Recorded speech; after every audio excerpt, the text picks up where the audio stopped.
So now I'm going to actually demo the actual game, the single-player campaign for Starcraft 2. The one thing that I want to kind of bring up, though, it is very much under construction. It's probably realistically not quite ready to be shown to people, but we kind of had to make a decision. We could wait a couple more months and show it when it's a little more polished, or we could show it to all of you, our fans.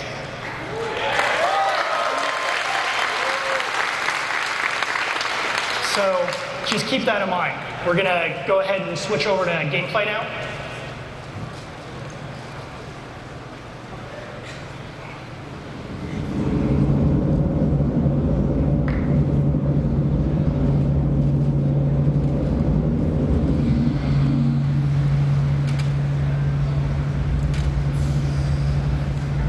So you can see that we've come a long way since the Starcraft 1 briefing room. We now actually are on the bridge of the battlecruiser Hyperion. This character right here is Jim Raynor, who is returning as our...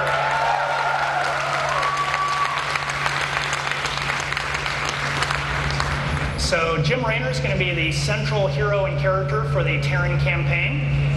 And Jim's kind of fallen on a bit of hard times since the events of Brood War. He's drinking a little more heavily. He's very bitter about how Arcturus Minx used him in the previous campaigns. And he's kind of leading a mercenary/freedom fighter group against the Dominion itself. But they don't have a lot of money. So really one of the things you're going to be doing in the Terran campaign is trying to acquire money to be able to outfit your battle fleet and continue in future missions. So you can see like this space here is kind of a room that has a bunch of different things you can click on. We have different characters. This character over here, his name is Tychus Finley. Feels like old times already. Tychus is the Marine that you would have seen in the Starcraft 2 trailer that we showed earlier in the opening ceremonies. So you can see that we actually have added dialogue trees to the game. So now as a player, you can kind of decide what you want to ask the characters and interact with them a little more directly than you could in the briefing room. Something on your mind, Tychus? Just wondering what your next move is. Seems you like tangling with the Dominion a little more than you should. Minx is a vicious tyrant, and he needs taken down. And you're just the man to do it, huh? You sure have changed, Jimmy. Never thought I'd see the day. So all these characters are actually in the game engine itself, and we're getting a lot of help from our Blizzard film department, who do all of our pre-rendered cinematics. So you can see that the models and the characters are much more detailed than, let's say, the characters you might see in the top-down part of the game. Just try not to break anything, Tychus. This character over here is Jim Raynor's kind of second-in-command, Matt Horner. Yes, sir. So Horner is the character you're going to go to and really learn a lot more about your missions. So a lot of what you can talk to him here is about the mission that you had just done previously, because we're really kind of jumping in this demonstration right in the middle of the Terran campaign itself. So if I click on this option, we can talk a little more about the last mission itself and an artifact that we acquired. So when do we get paid for retrieving that artifact? The Mobius Foundation just sent us new rendezvous coordinates. It's like they're trying extra hard these days to cover their tracks from the Dominion.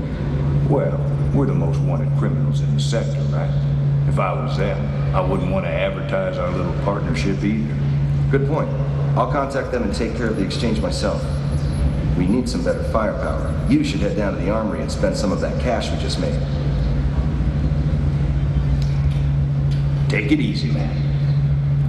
So along with the characters that you see on the bridge, there's kind of other different types of things you can click on. Some things that are not working yet that will be in the future, like these screens around here are actually going to be sub-menus that you can go to kind of learn more about the universe itself, learn more about how your progress in the campaign, and also kind of be other like fun areas, like this window you can click on. So you can kind of get more of a cinematic view of where the Hyperion is right now, what planet it's orbiting. And the bridge isn't the only location that you can go to on the Hyperion, so we're going to go to another location.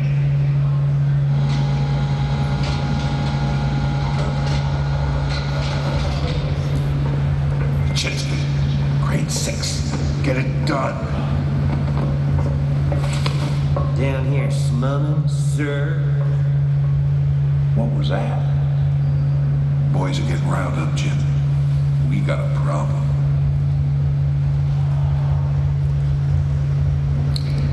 So this is Radar's chief engineer, Swan.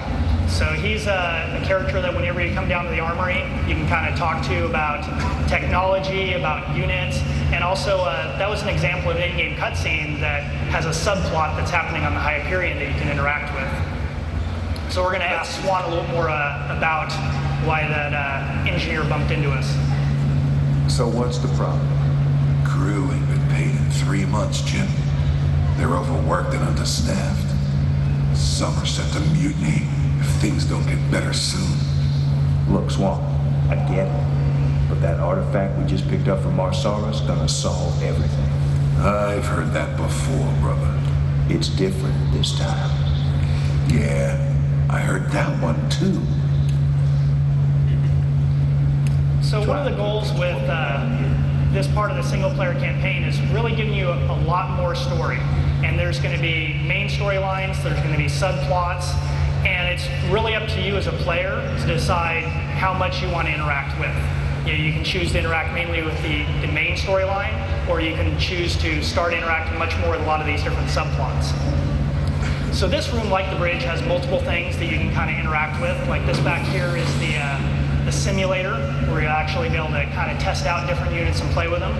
We have kind of fun stuff like we do on the bridge, like this crane up here that you can kind of just play around with to interact with the space. But the central part of this space to interact with is the technology console. Armory console initiated, displaying all purchasable units and upgrades. So as you complete missions, you'll earn money that you can then spend on your technology, which is a pretty big departure from anything that we've done previously in our games. So now, rather than just doling out upgrades and spells and abilities and units themselves, we're going to give you the power to choose when and how you want to buy units. So you can see like everything from upgrades, like the Marine Combat Shield, or things like the Battle Cruiser, which I can't yet afford, are all available for purchase.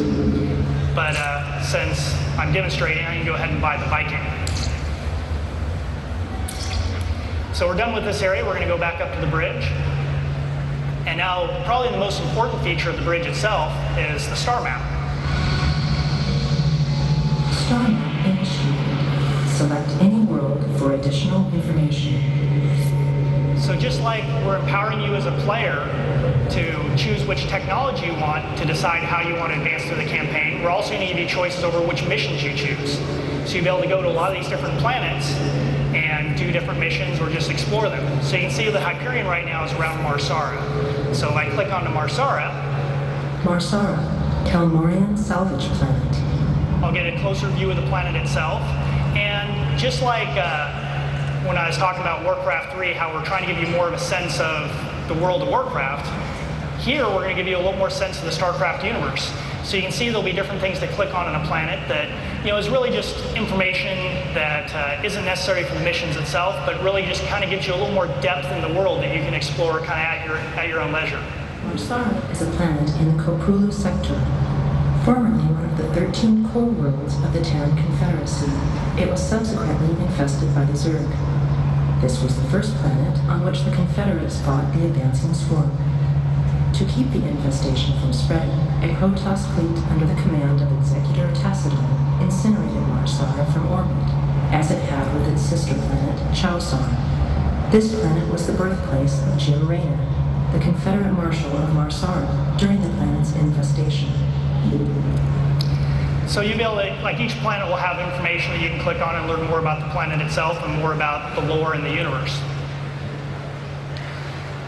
So and then there's other planets, like here's Redstone, which isn't a planet we're going to go to, but you can just kind of see some of the different planets that you'll be able to explore. But the planet we're going to go to,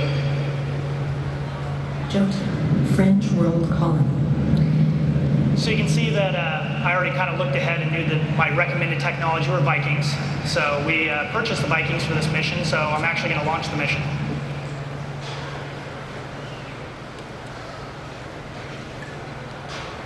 Receiving incoming transmission. Welcome back, Commander. The Protoss have placed the artifact in a small enclave to the northeast. Your primary objective is to seize the artifact.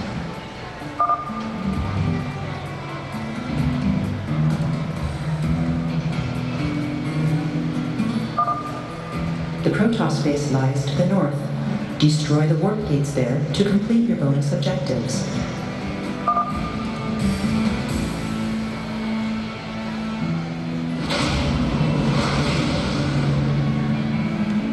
Looks like the big boy needs a little training. You ready for this?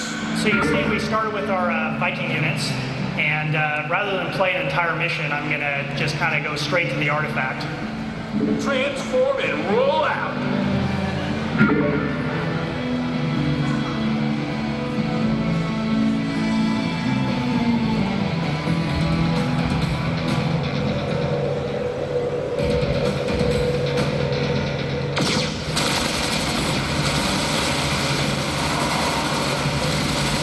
Not a problem.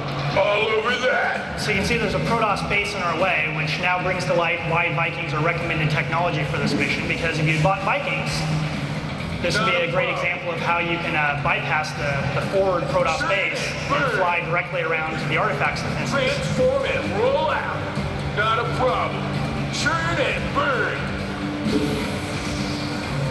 Transform and roll out. Not a problem.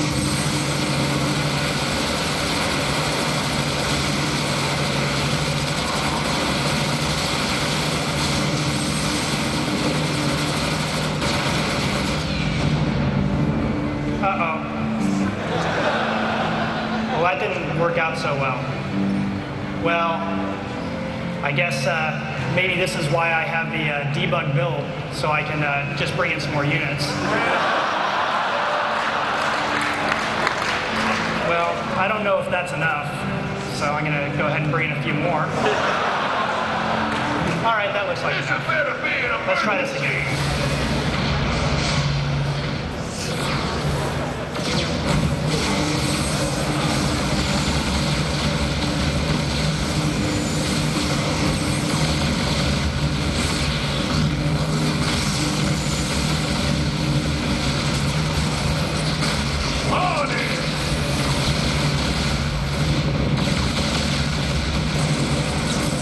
Yep, that worked much better. All right, now we get to take the artifact.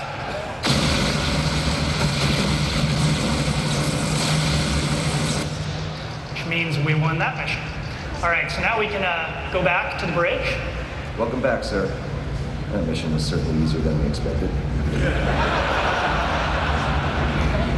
So you can see that the options here have changed, which would be the case between each mission.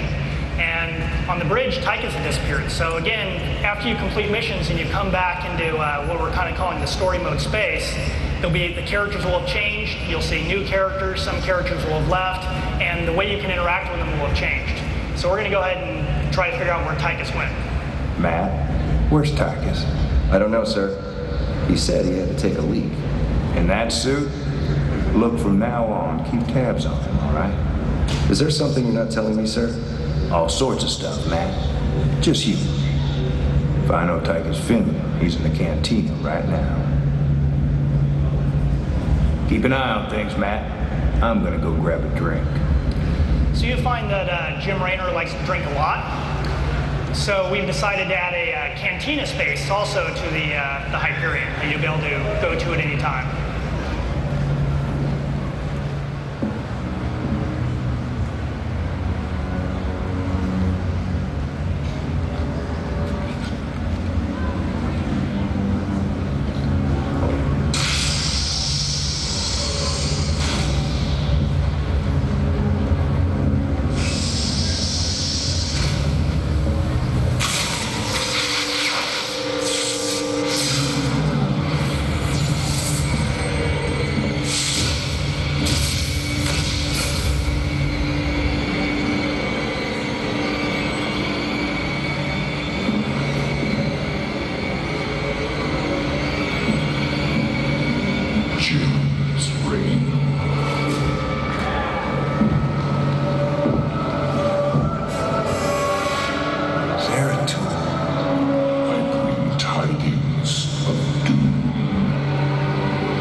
is its end. The artifacts. The key. The key? The key to what? To the end of all things.